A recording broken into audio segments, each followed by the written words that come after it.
Comme on l'a dit, et militant à la gauche anticapitaliste et agent réconcilié. Je ne vais pas commenter les faits, d'autres camarades s'en sont déjà chargés. La police, comme toujours, cherche à se laver les mains de toute responsabilité quand un citoyen ou une citoyenne meurt après son intervention. Elle peut aussi compter sur la complicité des procureurs pour couvrir ses crimes. Le procureur, au lieu de plaider le meurtre, préférera accuser les auteurs de blessures graves. Les policiers n'ont toujours pas été inculpés, bien sûr, leur geste étant tout à fait approprié, selon le porte-parole du syndicat de la police athénienne. On se rassure pour nos valeureux gardiens de la paix. Au cas où le procureur décide de faire son travail, ils sont défendus par l'actuel ministre de la Santé, Nikos Plevris. Quand on sait ce qui est arrivé à Malta Chaoui et à son meurtrier, on ne s'étonnera pas que la justice grecque se complète dans les mêmes contrefaçons.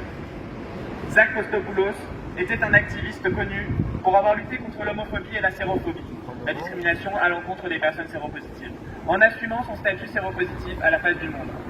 Il était alors le président de la communauté homosexuelle et lesbienne de Grèce, l'OLKE. Il s'est également battu pour les droits des personnes travailleuses du sexe et pour les personnes migrantes. Pour défendre ses combats, il s'était présenté aux élections municipales d'Athènes pour un projet radicalement social et démocratique, avec une visée qui dépasse le simple moment de l'élection pour se construire dans la durée.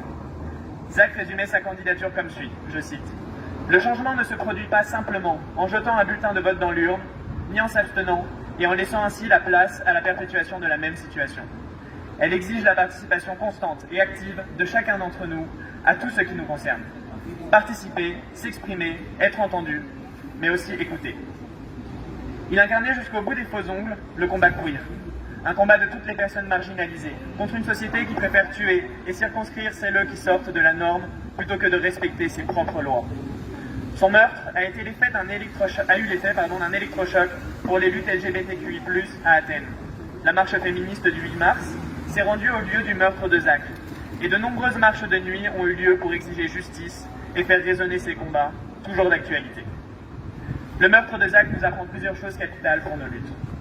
Premièrement, la justice ne nous protégera pas des agressions LGBT-phobes quand la police est complice. Au contraire, on repense à l'agression des manifs féministes et des blocs radicaux à la Pride de ces dernières années par la police, qui faisait au même moment étalage hypocrite de sa soi-disant tolérance pour capter les plus précaires de notre communauté dans leur rang. Deuxièmement, le mensonge est dans l'ADN de l'extrême droite.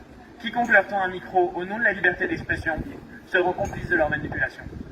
Troisièmement et dernièrement, il ne sert à rien de circonscrire arbitrairement notre combat à une cause isolée. Zach s'est battu sur tous les fronts, en assumant que les oppressions touchant les personnes LGBTQ+, séropositives, travailleuses et travailleurs du sexe, ou sans papier, ont des racines communes.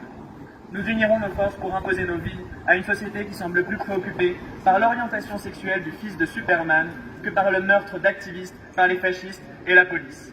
Fascistes assassins, police complice.